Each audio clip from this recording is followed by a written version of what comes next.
नमस्कार दोस्तों, मैं आपका दोस्त vision all exam YouTube channel में आपका स्वागत करता हूं। दोस्तों, आज ये class specially UP police constable 2024 के लिए है जो भर्ती आई हैं दोस्तों। और इसमें हम यूपी पुलिस के जितने यूपी प्लस और यूपीएसआई के जितने भी प्रीवियस ईयर में क्वेश्चन आए हैं उनको एक साथ लेके आए हैं दोस्तों। और इसमें हम यानी इसमें लिखा है एक सब्जेक्ट एक क्लास, यानी हम दोस्तों प्रीवियस ईयर के सब्जेक्ट वाइज क्लास कराएंगे। आज फिजिक्स की क्लास है, किसकी? फिजिक्स यानी भौतिक विज्ञान। भौतिक विज्ञान के जितने भी प्रीवियस ईयर के क्वेश्चन हैं उनको कराने की कोशिश करेंगे। यहाँ से आपके लगभग 2 क्वेश्चन पक्के हो जाएंगे दोस्तों। अगर आप ये ही एक ही क्लास देख लेंगे तो आपके 2 क्वेश्चन बन जाएंगे। नीचे लिखा है टैग कि यूपी पुलिस में भर्ती होना है तो पिछले वर्ष करना कंपलसरी है। उससे क्या है, ये पता चल जाता है कि यूपी पुलिस पूछ क्या रहा है दोस्तों। सबसे महत्वपूर्ण बात यही है कि आपको यही नहीं पता है कि यूपी पुलिस में क्वेश्चन कैसे आते हैं। तो अगर ये पिछले वर्ष के आप देख लेंगे, जैसे ये यूपीएसआई एएसआई का है, अगर आप देख लेंगे, मैंने इसमें डिटेल में भी यूपीएसआई बहुत सारे क्वेश्चन हैं प्रीवियस ईयर के, उनको करने की कोशिश करेंगे दोस्तों सबसे पहले चैनल को सब्सक्राइब कर लें, बेल आइकन को दबा लें, जिससे कि आपको समय समय पर नोटिफिकेशन मिलता रहे। क्योंकि दोस्तों आपको इसके अलावा और भी क्लासें मिलेंगी, ये पहली क्लास है। ठीक है दोस्तों, इसके बाद केमिस्ट्री की होगी, बायोलॉजी की होगी, इन्वायरमेंट की होगी, पॉलिटी की होगी, और भी क्लासें होंगी। इसके लिए दोस्तों चैनल को सब्सक्राइब कर लें, बेल आइकन को दबा लें, जिससे कि आपको समय समय पर नोटिफिकेशन मिलता रहे। और vision all exam Telegram channel को भी ज्वाइन कर लें, वहाँ से आप इसकी पीडीएफ ले सकते हैं दोस्तों। चलिए, जैसे पहला क्वेश्चन है दोस्तों, कौन सा है पहला क्वेश्चन? एम्पियर मात्रक है, जो एम्पियर मात्रक है किसका है? ए चुंबकीय क्षेत्र, बी विद्युत आवेश, सी प्रकाश तीव्रता, और डी विद्युत धारा। ये दोस्तों एएसआई में आया हुआ था, किसमें? यूपीएसआई में आया हुआ था। आपको इसको करने के लिए 30 सेकंड, 30 नहीं, आप पढ़ चुके हैं, आपको 10 सेकंड मिलते हैं। इसको हल करने की कोशिश करें दोस्तों, और कमेंट बॉक्स में कमेंट करें कि इसका आंसर क्या है। दोस्तों आपका समय होता है, और तो इसका आंसर है विद्युत धारा। क्या है दोस्तों? विद्युत धारा। आगे मैंने सारे जैसे जो मात्रक हैं उनको कराने की कोशिश की है, तो चलिए चलते हैं। जैसे मूल मात्रक कितने होते हैं? 7। कौन से? लंबाई का मीटर, द्रव्यमान का किलोग्राम, समय का सेकंड, विद्युत धारा का एम्पियर, ताप का केल्विन, पदार्थ की मात्रा का मोल, ज्योति तीव्रता का कैंडला। आपको बता दूं, जो मूल मात्रक होते हैं वो मूल होते हैं, यानी फंडामेंटल यूनिट होती हैं। वो किसी से मिलकर नहीं बने होते हैं, वो स्वयं होते हैं। जैसे लंबाई, आपकी अगर लंबाई मापनी है तो किसी चीज़ की फॉर्मूला या किसी की ज़रूरत पड़ती नहीं पड़ती है। ठीक है। और जो मात्रक होता है, मात्रक वो चीज़ होती है जिसका मापन किया जा सकता है। अगर मैं आपसे कहूँ कि आप कितना खुश हैं, माप सकते? नहीं माप सकते हैं। खुशी को आप आज कितने रोए हैं, ये माप सकते? नहीं माप सकते हैं। जिसका मापन हो सके वो मात्रक है। ठीक है दोस्तों, आपकी लंबाई है, उसका एक तरह से मापन हो सकता है, तो वो उसका मात्रक क्या है? मीटर। लंबाई में वो मीटर में, आपका वजन किलोग्राम में नापेंगे, आप कितने समय में कितना चल रहे हैं वो सेकंड में नापेंगे, विद्युत धारा एम्पियर में नापेंगे, ताप केल्विन में नापेंगे, और पदार्थ की मात्रा मोल में नापेंगे, और ज्योति तीव्रता कैंडेला में दोस्तों। और आपको बता दूं, एक होते हैं व्युत्पन्न मात्रक। कौन से? व्युत्पन्न मात्रक। वो कैसे होते हैं? जो मूल मात्रक से मिलकर बने हों उनको बोलते हैं व्युत्पन्न मात्रक। ठीक है दोस्तों, आगे कुछ महत्वपूर्ण राशियां हैं उनको देखते हैं। जैसे क्षेत्रफल का मीटर स्क्वायर, आयत का मीटर क्यूब, घनत्व का किलोग्राम मीटर क्यूब, वेग का मीटर पर सेकंड, त्वरण का मीटर पर सेकंड स्क्वायर, बल का न्यूटन। ठीक है दोस्तों, ये आपको याद होनी चाहिए, बहुत ही इंपॉर्टेंट है। यहाँ से एक क्वेश्चन आना कंपलसरी है। ठीक है। कार्य का जूल, ऊर्जा का जूल। ठीक है दोस्तों। शक्ति का वॉट, समतल कोण का रेडियन, घन कोण का स्टेरेडियन। समतल कोण ये है 2D, और 3D वाला ये है स्टेरेडियन। ठीक है दोस्तों, ये वाला। आवेग का न्यूटन सेकंड। चुंबकीय चालक, चुंबकीय चालक घनत्व की इकाई क्या है? न्यूटन है, टेस्ला है, अर्ग है, वेबर हैं। आपको 10 सेकंड मिलते हैं दोस्तों। ठीक है दोस्तों चैनल को सब्सक्राइब कर लें, बेल आइकन को दबा लें, जिससे कि आपको समय समय पर नोटिफिकेशन मिलता रहे। ये यूपीएससी बैच 2019 में आया हुआ है, 19 दिसंबर 2017 का क्वेश्चन है। तो इसका आंसर हो जाएगा दोस्तों टेस्ला। ठीक है, आगे देखते हैं। विद्युत आवेश को कूलम में नापते हैं। विद्युत धारिता फैराडे में, आवृत्ति हर्ट्ज में, प्रतिरोध ओम में, प्रतिरोधकता ओम मीटर में, दाब को पास्कल में, ऊष्मा को कैलोरी में, विभवांतर को वोल्ट में, तरंग दैर्घ्य को एंगस्ट्रॉम में, ध्वनि की प्रबलता को डेसिमल में, वायुमंडलीय दाब को बार में, जल प्रवाह की दर को क्यूसेक में, ओजोन की परत की मोटाई डॉप्सन में। दोस्तों आप ये पीडीएफ ले लें vision all exam Telegram channel से, और इसको 2 से 3 बार इसको पढ़ लें। कितने? 2 से 3 बार पढ़ लेंगे तो आपका एक भी क्वेश्चन नहीं बचेगा। ठीक है दोस्तों, चैनल को सब्सक्राइब कर लें, बेल आइकन को दबा लें, या 1-2 बार क्लास ही देख लें तो भी नहीं आपका, यानी एक तरह से रिवीजन हो जाएगा। आगे है, द्रवों का घनत्व मापने के लिए किस उपकरण का प्रयोग किया जाता है? किसका? द्रव, तरल पदार्थ होते हैं उनका जो घनत्व है मापने के लिए किसका प्रयोग होता है? एनेमोमीटर, एनीमोमीटर, बेवोमीटर, यूडियोमीटर और पिक्नोमीटर। 10 सेकंड मिलते हैं, ये आपके लिए थोड़ा कठिन हो जाएगा क्वेश्चन। और ये देखो दोस्तों, यूपी पुलिस कांस्टेबल 2019 में आया हुआ क्वेश्चन है। ठीक है, यानी यूपी पुलिस में एक तो मापन आएगा और एक मापन यंत्र, ये 2 क्वेश्चन कंपलसरी हैं। अगर आप इतना भी पढ़ के चलाए जाएंगे फिर भी आपके क्वेश्चन लग जाएंगे। तो इसका है पिक्नोमीटर। ठीक है दोस्तों, कौन सा है? पिक्नोमीटर। अब मैंने कुछ वैज्ञानिक उपकरण लिए हैं जो उनका प्रयोग मापने के लिए होता है। जैसे एनीमोमीटर, ये किसको? एयर को मापता है। किसको? एयर को। तो एयर से आप एनीमोमीटर याद कर सकते हैं। अमीटर, विद्युत धारा। अल्टीमीटर दोस्तों, ऊंचाई। ऑडियोमीटर, ध्वनि की तीव्रता। अल्टी से एल्टीट्यूड होता है, एल्टीट्यूड यानी ऊंचाई, तो एल्टीट्यूड याद कर सकते हैं। अल्टीमीटर ऊंचाई। ऑडियोमीटर, जैसे ऑडियो में गाने सुनते हैं तो ऑडियोमीटर ध्वनि की तीव्रता। बैरोमीटर, वायुमंडलीय दाब, और वायुमंडलीय दाब को किस में नापते हैं? बार में। ऐसे ही इसको बैरोमीटर। कैलोरीमीटर, ऊष्मा, ऊष्मा किस में होती? कैलोरी, जो आप कैलोरी में लेते हैं तो कैलोरीमीटर ऊष्मा को नापता है। सोनार, सोनार होता है जो महासागर में डूबी हुई जो पुरानी वस्तुएं हैं उनका पता करने के लिए sound navigation and ranging system, ये होती है उसकी फुल फॉर्म, सोनार। तो महासागर में डूबी हुई वस्तुओं की स्थिति जानने के लिए इसका प्रयोग किया जाता है। पायरोमीटर, जो उच्च ताप यानी जिससे रेडिएशन निकलती हैं, यानी 500 से ऊपर, 500 सेल्सियस से ऊपर का जितना तापमान मापन होगा वो किससे होगा? पायरोमीटर से। मैनोमीटर, ये गैसों का दाब नापता है। हाइग्रोमीटर, सापेक्षिक आर्द्रता। अब कुछ इसमें इम्पोर्टेंट है, ये इम्पोर्टेंट है, ये इम्पोर्टेंट है, और ये भी, वैसे तो सारे इम्पोर्टेंट है, ये बहुत ज़्यादा इम्पोर्टेंट है, ये भी है। ओडोमीटर, ये वाहन के पहिए की दूरी मापता है। ठीक है दोस्तों, यानी आपकी स्पीड गाड़ी में जो होता है वो यही होता है, ओडोमीटर। आगे होता है लैक्टोमीटर, ये दूध का सापेक्षिक घनत्व मापता है। आगे है ब्यूटोरोमीटर, ये दुग्ध उत्पादन जो वसा है उसकी, यानी फैट की मात्रा को मापता है। हाइड्रोमीटर, द्रव या जल का घनत्व नापता है। पोटेंशियोमीटर, विभवांतर।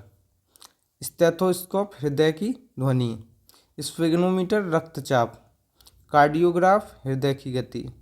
लक्समीटर, प्रकाश की तीव्रता। सिस्मोग्राफ, भूकंपी ताप। ठीक है दोस्तों, जो सिस्मोग्राफ होता है वो क्या? भूकंपी तरंग को नापता है। फेदोमीटर, समुद्र की गहराई। पॉलीग्राफ, झूठ बोलने का पता लगाने के। अगर आप इसको 1-2 बार देखेंगे तो आपका ये हो जाएगा। आगे है, फ्रैंक विट्टल द्वारा निम्न में से किसका आविष्कार किया गया था? दोस्तों किसका किया गया था? ए विद्युत चुम्बकत्व, बी बेंजीन तरल गैस और ऑप्टिकल ग्लास। अगला है सी विद्युत प्रवाह प्रेरण, और डी जेट। इसका लगा के देखें, आपको 5 सेकंड मिलते हैं दोस्तों। अगर आपको पता होगा तो लग जाएगा ये। तो इसका आंसर है दोस्तों जेट इंजन। ठीक है, कुछ खोज हैं उनको भी याद कर लें, जैसे electron J Thomson, proton Rutherford, neutron James Chadwick, meson Yukawa, positron Carl Anderson, परमाणु नाविक रदरफोर्ड, परमाणु सिद्धांत जॉन डाल्टन, परमाणु क्रमांक मोज़ले, क्वांटम सिद्धांत मैक्स प्लांक, अनिश्चितता का नियम हाइजेनबर्ग। ये दोस्तों बहुत इम्पोर्टेंट जो भी खोज हैं और खोज करता है, ये आप 3 टॉपिक कर लें तो आपका क्वेश्चन बनेगा। वैसे तो पूरा देखें और उसके अलावा इसको 1-2 बार देखेंगे तो आपको याद हो जाएगा। और मैं प्रत्येक एक सब्जेक्ट की एक क्लास लेके आऊँगा, जिसको आप 1-2 बार देखेंगे तो आपकी जीएस कवर में आ जाएगी। ठीक है दोस्तों, आधुनिक आवर्त सारणी मोज़ले, रेडियो सक्रियता हेनरी बैक्यूरेल, परमाणु अष्टक नियम न्यूलैंड्स, आगे है द्रव्यमान ऊर्जा समीकरण आइंस्टीन, सापेक्षता का सिद्धांत आइंस्टीन, गैसों का विसरण नियम ग्रैहम, विद्युत अपघटन का नियम फैराडे, पीएच मान Sorensen, radium Curie madam Curie होती हैं वो, थोरियम या वाउथप्रेतर बेल्जियम, बर्जीलियस, यूरेनियम और क्ले प्रोथ। ठीक है दोस्तों, ये आपको कम से कम 3 से 4 बार पढ़ने हैं। अगर आप पढ़ लेंगे, ओनली रीडिंग मार लेंगे तो आपके ये क्लियर हो जाएंगे। अगला प्रश्न है, भारतीय वैज्ञानिक एवं भौतिक विज्ञान के प्रोफेसर ने संगीत के प्रति अपने गहरे प्यार के कारण वर्ष 1921 में लंदन रॉयल सोसाइटी के समक्ष तार के संगीत उपकरण के सिद्धांत पर शोध प्रस्तुत किया था। वो कौन थे दोस्तों? सीवी रमन थे।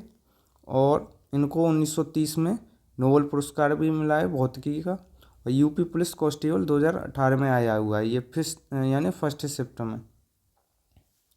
आगे देखते हैं, प्रकाश वर्ष किसका मापन करता है? ये किसका करता है दोस्तों? दूरी का।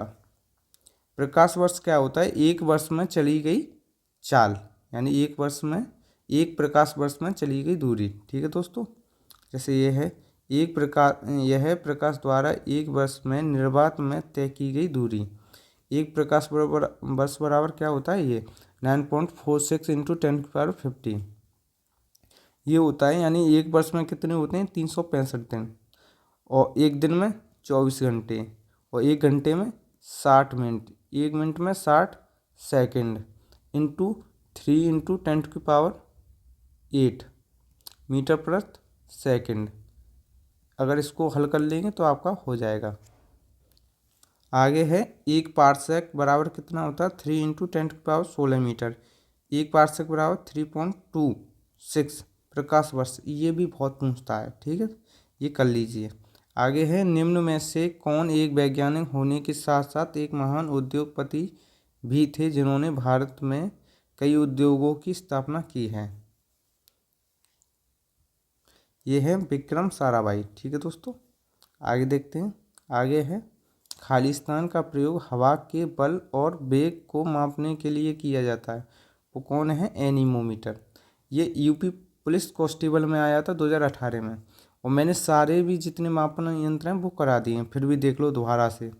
एनीमोमीटर वायु का वेग, एमीटर विद्युत धारा, एल्टीमीटर ऊंचाई जो एल्टीट्यूड बोलते हैं वो, ओडियोमीटर ध्वनि की तीव्रता, बैरोमीटर वायुमंडलीय दाब, कैलोरीमीटर ऊष्मा, सोनार महासागर में डूबी हुई वस्तुओं की स्थिति जानने के लिए, पायरोमीटर उच्च ताप, मैनोमीटर गैसों का दाब, हाइग्रोमीटर सापेक्षिक आर्द्रता। आगे, विद्युत का सबसे अच्छा चालक क्या है? ठीक है, आपको इसको मिलते हैं 10 सेकंड इस क्वेश्चन के लिए। आपको बता दूं, एक होता है चालक। क्या होता है? चालक होता है, अर्धचालक होता है, कुचालक होता है। चालक यानी कंडक्टर, उसमें क्या है, फ्लो जो इलेक्ट्रिसिटी है वो फुल्ली यानी पूरी तरीका से वो होती है, पूरी तरीका से फ्लो होती है। अर्धचालक यानी सेमी कंडक्टर। सेमी कंडक्टर का बेस्ट उदाहरण है तुम्हारा फ़ोन। जो आप फ़ोन चला रहे हैं उसमें सेमी के यानी फ्लो तो हो रही है, यानी इलेक्ट्रिसिटी फ्लो हो रही है लेकिन कम हो रही है, उसको क्या बोलेंगे? सेमी कंडक्टर या अर्धचालक। एक होता है कुचालक, जिसमें इलेक्ट्रिसिटी यानी लाइट फ्लो होती ही नहीं है। जैसे लकड़ी होगी, लकड़ी में कहीं होती नहीं होती है। प्लास्टिक होगी उसके ये उदाहरण है। ऐसे चालक, चालक में जो अच्छी तरह से होती है उसका अच्छा उदाहरण क्या है, कॉपर। कॉपर में जो बोलते हैं कॉपर का तार बहुत बढ़िया है, तो कॉपर का तार लेके आए। ये यूपी पुलिस कांस्टेबल 2014 में आया था मेंस में। आगे है, अंतरिक्ष में भेजा गया भारत का प्रथम उपग्रह कौन सा है, वो है दोस्तों आर्यभट्ट। ये भी देखो यूपी पुलिस कांस्टेबल 2013 में आया था फ्री में। आगे ध्वनि मापन की इकाई कौन है, वो है दोस्तों डेसिमल। ये भी यूपी पुलिस कांस्टेबल में आया है। ध्वनि, ध्वनि क्या है, अनुदैर्घ्य तरंग है जिसको माध्यम की जरूरत होती है, बगैर माध्यम के नहीं चलती है। अनुप्रस्थ तरंगें बिना माध्यम के चल सकती है। सामान्यतः इसमें वायु में चाल होती है इसकी 330 मीटर पर सेकंड। संचरण के लिए जो मैंने बोला था माध्यम की आवश्यकता होती है। इसकी जो चाल होती है गति, वो ठोस में अधिकतम होती है। मात्रक क्या है, डेसिमल। आर्द्रता बढ़ने पर गति भी बढ़ती है। ठीक है दोस्तों, आगे देखते हैं। रेफ्रिजरेटर में कौन सी गैस प्रयोग की जाती है, वो कौन सी, अमोनिया। ठीक है दोस्तों, अमोनिया, यानी जो आपके फ्रिज हैं उसमें कौन सी गैस प्रयोग की जाती है, वो है अमोनिया। ये यूपी पुलिस 2000 कांस्टेबल 2009 में आया है। आगे है, ऊर्जा से भरपूर प्रकाश के लिए एलईडी, यह वर्तमान में तकनीक है। एलईडी की फुल फॉर्म बतानी है, वो क्या है, लाइट इमिटिंग डायोड। क्या है, लाइट इमिटिंग डायोड।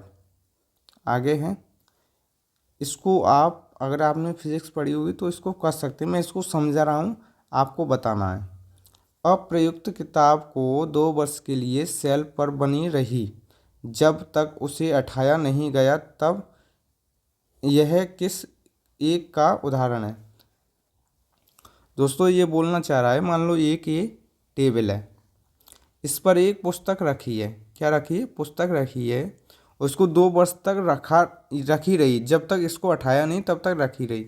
ये किसका उदाहरण है, मैं आपको बता दूं, ये गति के प्रथम नियम का उदाहरण। वो कहता है अगर कोई भी वस्तु विराम अवस्था में है तो वो विराम अवस्था में ही रहेगी जब तक कि उस पर कोई बहाव बल नहीं लगाया जाए। जब तक आप इसको उठाएंगे नहीं तब तक ये टेबल पे ही रखी रहेगी। ठीक है, तो इसका कौन सा हो जाएगा, प्रथम नियम। ये आया था यूपी कम्युनिकेशन ऑपरेटर 2016 में। ठीक है दोस्तों, ये है प्रथम, यानी यदि कोई वस्तु विराम अवस्था में है अथवा एक समान गति से सीधी रेखा में गतिमान है तो वह अपनी अवस्था नहीं बदलेगी जब तक पर उस पर कोई बाहरी बल ना लगाया जाए। अन्य नाम है जड़त्व का नियम, गैलीलियो का नियम। अगर आपको इसको डिटेल में देखना है तो आप दोस्तों, मेरी फिजिक्स की मैराथन हो चुकी है, किसकी, फिजिक्स की, वो आप देख सकते हैं। आगे है, मैं दीवार पर मारने के लिए एक गेंद फेंकता हूँ, अगला क्वेश्चन, और वह वापस मेरे पास आ जाती है, यानी इसमें क्या होता है, एक्शन रिएक्शन। तो इसका कौन सा है, न्यूटन का तृतीय नियम। इसका एक और उदाहरण है, रॉकेट जो उड़ती है, जो पीछे से रॉकेट के पीछे से जो भी धुआं निकलता है वो भी ऐसा ही रहता है। यहाँ से जो धुआं निकलेगा रॉकेट से, तो वो क्या है, वो नीचे एक्शन करेगा, जो धरती है उसको ऊपर रिएक्शन करेगी, एक्शन रिएक्शन, क्रिया प्रतिक्रिया का नियम। दोस्तों मेरा थोड़ा गला खराब हो गया है, ये यूपी में भी आया था, यूपी पुलिस में। आगे है, तीसरा नियम, जब कोई वस्तु किसी दूसरी वस्तु पर बल लगाती है तो दूसरी वस्तु भी पहली वस्तु पर विपरीत दिशा में बराबर बल लगाती है। इसको बोलते हैं क्रिया प्रतिक्रिया का नियम। आगे है, परमाणु के नाभिक के अंदर कौन सा कण होता है। आपको बता दूं, ये बाहर होते हैं कौन, इलेक्ट्रॉन, इलेक्ट्रॉन होते हैं, ये बाहर इलेक्ट्रॉन होते हैं, और अंदर होते हैं प्रोटॉन प्लस न्यूट्रॉन। ठीक है दोस्तों, प्रोटॉन प्लस न्यूट्रॉन, इन पे जो इलेक्ट्रॉन होते हैं उसमें ऋणावेशित जो वो होता है चार्ज, और न्यूट्रॉन पे और प्रोटॉन पे पॉजिटिव, न्यूट्रॉन पे न्यूट्रल। आगे चलते हैं, डेसिमल इकाई है किसकी, है ध्वनि नापने की। ठीक है दोस्तों, इधर देखते हैं कुछ, ये बहुत ही है, अपश्रव्य तरंगे, श्रव्य तरंगे, पराश्रव्य तरंगे। जो मनुष्य सुनता है वो ये वाली होती हैं, 220 से लेकर 2000 हर्ट्ज के बीच की। मनुष्य 2000 हर्ट्ज से ऊपर नहीं सुन सकता है, ना ही 20 से नीचे। इसमें बता दूं आपको, पराश्रव्य जो ध्वनि होती हैं वो कौन, एक तरह से चमगादड़, डॉल्फिन, ये इसका प्रयोग करती हैं। आगे कुछ उपकरण हैं जैसे डायनामो, ये यांत्रिक ऊर्जा को विद्युत ऊर्जा में परिवर्तित करता है। विद्युत जनरेटर यांत्रिक ऊर्जा को विद्युत ऊर्जा में, विद्युत मोटर विद्युत ऊर्जा को यांत्रिक ऊर्जा में, टरबाइन यांत्रिक ऊर्जा को विद्युत ऊर्जा में, लाउड स्पीकर विद्युत ऊर्जा को ध्वनि ऊर्जा में, और फोटो इलेक्ट्रॉन सेल प्रकाश ऊर्जा को विद्युत सेल। ये बहुत ही इंपॉर्टेंट है, मोस्ट इम्पोर्टेंट लगा तो यहाँ से क्वेश्चन आ सकता है फिजिक्स में आएगा तो। प्रतिध्वनि उत्पन्न होने का कारण क्या है? वो है परावर्तन। ठीक है दोस्तों, ये यूपीएसआई प्री में 2011 में आया था। इसमें एक बार फिर ध्वनि अनुदैर्ध्य तरंगे हैं, माध्यम की आवश्यकता होती है।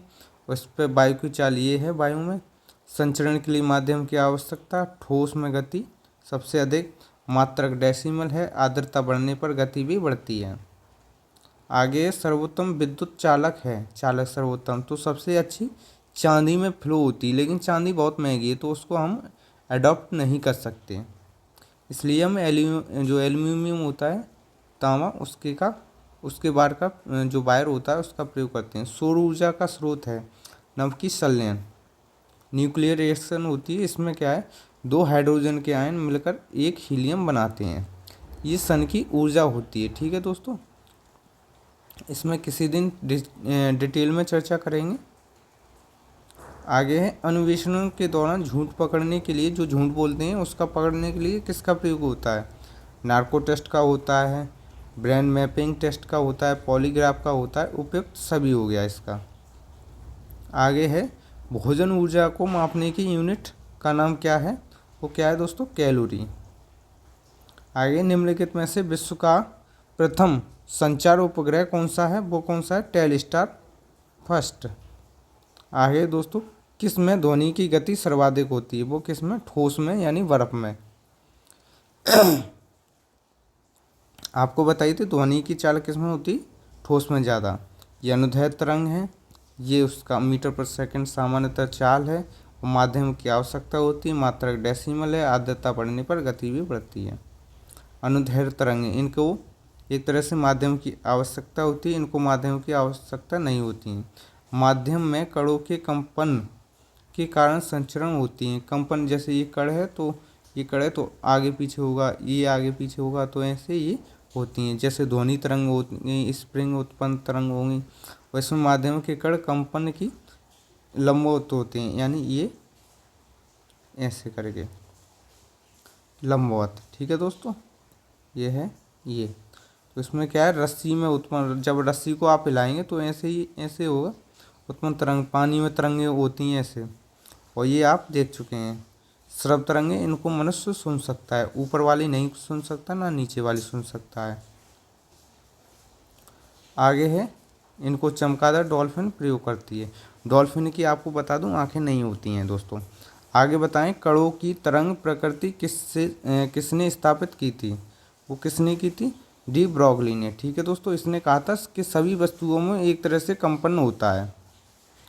आगे निम्नलिखित में से वायुमंडल में कौन सी गैस नहीं पाई जाती? तो कौन सी नहीं पाई जाती? क्लोरीन सबसे ज़्यादा, नाइट्रोजन दूसरे स्थान पर, ऑक्सीजन तीसरे पे, आर्गन चौथे पे, CO2 यह है पहले पर, नाइट्रोजन दूसरे, नाइट्रोजन 78% है, फिर ऑक्सीजन है, फिर आर्गन है तीसरे पर, फिर कार्बन डाइऑक्साइड है। ये आपको 4 तक याद रहना चाहिए। ठीक है दोस्तों चैनल को सब्सक्राइब कर ले, बेल आइकन को दबा लें, जिससे कि आपको समय समय पर नोटिफिकेशन मिलता रहे, क्योंकि इसके अलावा और भी क्लासें होंगी। आगे कौन सा भारी जल है? वो को है ड्यूटेरियम ऑक्साइड यानी D2O। ठीक है दोस्तों, मेरे यहाँ पर दोस्तों बारिश हो रही है। तारापुर में भारत का प्रथम परमाणु रिएक्टर स्थापित किया गया है, उसका नाम क्या है दोस्तों? अप्सरा। सीधी बात, नो बकवास। ठीक है दोस्तों, मैं बहुत सारे इसमें बकवास कर सकता हूँ, लेकिन आपका क्यों समय बर्बाद करूँ? क्यों? समय बहुत इंपॉर्टेंट है, क्योंकि एग्ज़ाम आने वाला है। आगे निम्न में वायु दाब को मापने वाला कौन सा उपकरण है? वो कौन सा है दोस्तों? बैरोमीटर। एक बार से फिर देखते हैं। एनीमोमीटर होता है वो वायु का वेग, अमीटर विद्युत धारा, अल्टीमीटर ऊंचाई, ऑडियोमीटर ध्वनि की तीव्रता, बैरोमीटर वायुमंडलीय दाब, कैलोरीमीटर ऊष्मा, सोनार महासागर में डूबी हुई वस्तु की स्थिति, पायरोमीटर उच्च ताप, मैनोमीटर गैसों का दाब, हाइग्रोमीटर सापेक्षिक आर्द्रता, ओडोमीटर वाहन के पहियों द्वारा तय की गई दूरी। लैक्टोमीटर दूध अपेक्षित घनत्व। ब्यूटोरोमीटर दुग्ध उत्पादन वसा की मात्रा का जो मापन करता है। हाइग्रोमीटर जल का घनत्व। पोटेंशियोमीटर विभवांतर। स्टेथोस्कोप हृदय की ध्वनि। स्फेग्नोमीटर रक्तचाप। कार्डियोग्राफ हृदय की गति। लक्समीटर प्रकाश की तीव्रता। सिस्मोग्राफ भूकंप तरंग। फेदोमीटर समुद्र की गहराई। पॉलीग्राफ झूठ का पता लगाने वाली। दोस्तों सारे क्वेश्चन हो चुके हैं और इसको आप एक दो बार देखें जिससे कि आपको रिवीजन हो जाए दोस्तों। और यूट्यूब चैनल को सब्सक्राइब कर लें, बेल आइकन को दबा लें जिससे कि आपको समय समय पर नोटिफिकेशन मिलता रहे दोस्तों। अगर आपको इसकी कोई पीडीएफ चाहिए तो आप Telegram vision all exam Telegram channel पर जा सकते हैं, ठीक है दोस्तों। और आपको जो फिज़िक्स की एक और क्लास देखनी है वो लगभग 1 घंटे की है, अगर आप उसको देख लेंगे तो आपका एक भी क्वेश्चन नहीं बचेगा दोस्तों। उसको मैंने बहुत अच्छे से अरेंजमेंट किया है, पूरी फिज़िक्स कराई है। धन्यवाद दोस्तों, देखने के लिए धन्यवाद, थैंक यू। जय हिंद, जय भारत, नमस्कार दोस्तों।